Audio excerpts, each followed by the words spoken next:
ছোট বোনের বিয়েতে বাবা আয়োজন করেছে 400 লোকের। আমি গেলে তো 401 জন হয়ে যাবে। অতিরিক্ত একজনের দায়িত্ব বাবা নিতে পারবে না, তাই যাব না। একটা কোর্স করতে যখন দেশের বাইরে ছিলাম তখন রবিন নামের এক বাংলাদেশি ভাইয়ের সাথে রুম শেয়ার করে থাকতাম। একদিন রুমে এসে দেখি উনি লাগেজ গুছাচ্ছেন। আমি হেসে বললাম, দেশে যাবেন নাকি ভাই? সে তো দেখি মহা খুশি। রবিন ভাই লাগেজের চেনটা লাগিয়ে হাসি মুখে বলল, ভাই 8 বছর পর দেশে যাচ্ছি, মনে তো আনন্দ হবেই। ছোট বোনটাকে এতটুকু দেখে এসেছিলাম আর এখন তারই বিয়ে হয়ে যাচ্ছে। বোনটা যখন আমাকে দেখবে খুশিতে যে কি করবে এটা ভেবেই আমার চোখে পানি চলে আসতেছে। রবিন ভাই হাসি মুখে কথাগুলো বলতেছিল, অথচ আনন্দে ওনার চোখগুলো জলজল করতেছিল। এমন সময় রবিন ভাইয়ের বাবা ফোনে ওনার কাছে জানতে চাইলো, কিরে শুনলাম তুই নাকি দেশে আসবি?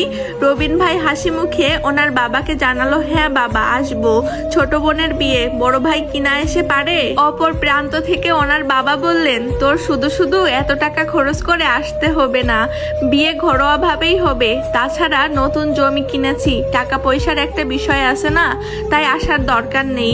বাবার সাথে কথা বলা শেষে রবিন ভাই যখন ছোট বোনকে জিজ্ঞেস করলো, কিরে তুইও কি চাস আমি তোর বিয়েতে না আসি? ছোট বোন বলল, এমনিতেই বাবা অনেক টাকা খরচ করছে, 400 জন লোকের খাওয়ার ব্যবস্থা করতে হচ্ছে, গরু খাসি কিনে এনেছে। এই অবস্থায় তোমার এত টাকা খরচ করে দেশে আসতে হবে না। রবিন ভাই ফোনটা রেখে যখন লাগেজ থেকে কাপড়গুলো নামাচ্ছিল তখন ওনাকে জিজ্ঞেস করলাম, ভাই আপনি দেশে যাবেন না? চোখের পানি মুছতে মুছতে রবিন ভাই বললেন, বাবা বিয়েতে আয়োজন করেছে 400 লোকের।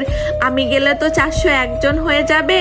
একজনের দায়িত্ব বাবা নিতে পারবে না, তাই যাব না। সেদিন নিজ চোখে একজন প্রবাসীর কষ্ট দেখেছিলাম একজন প্রবাসীর সাথে তারই কাছের মানুষগুলো কেমন নির্মম আচরণ করে। প্রতিদিন কাজ শেষ করে রবিন ভাই তার রুমে এসে ছোট ভাইকে ফোন দিত আর বলতো বাড়ির আশপাশটা একটু ভিডিও করে পাঠাতে, কিন্তু ছোট ভাই বিরক্ত হয়ে ফোন রেখে দিত।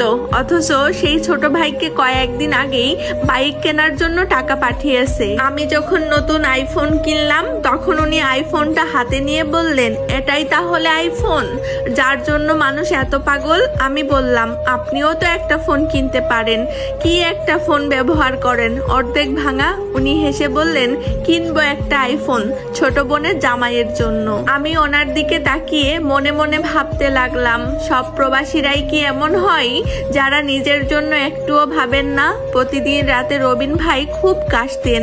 একদিন ওনাকে বললাম, ভাই এবার অন্তত একটা ডাক্তার দেখান, আপনার শরীরের অবস্থা খুব একটা ভালো না। উনি কাশতে কাশতেই বলতেন, এখানে ডাক্তার দেখাতে যত টাকা খরচ হবে সেই টাকা দিয়ে বাবা নতুন একটা জমি কিনতে পারবে।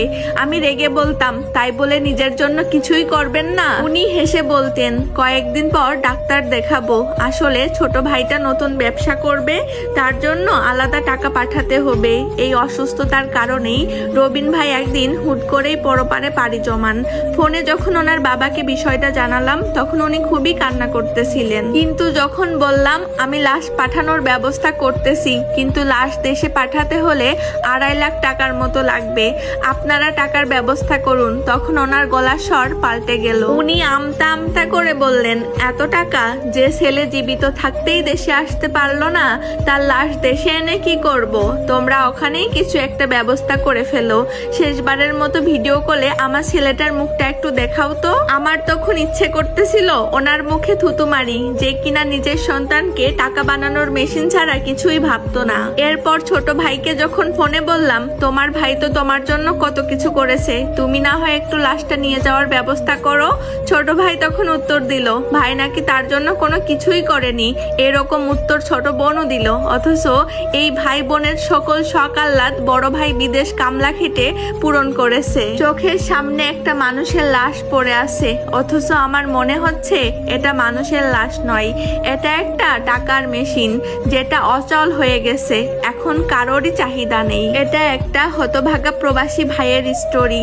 অনেক প্রবাসী আছেন যারা বছরের পর বছর দেশের বাইরে কাটানোর পরও তাদের পরিবার চায় না মানুষটা দেশে ফিরে আসুক। পরিবারের মানুষ তো মনে করে সে একটা টাকার মেশিন, টাকার মেশিনটা যতদিন টাকা দিতে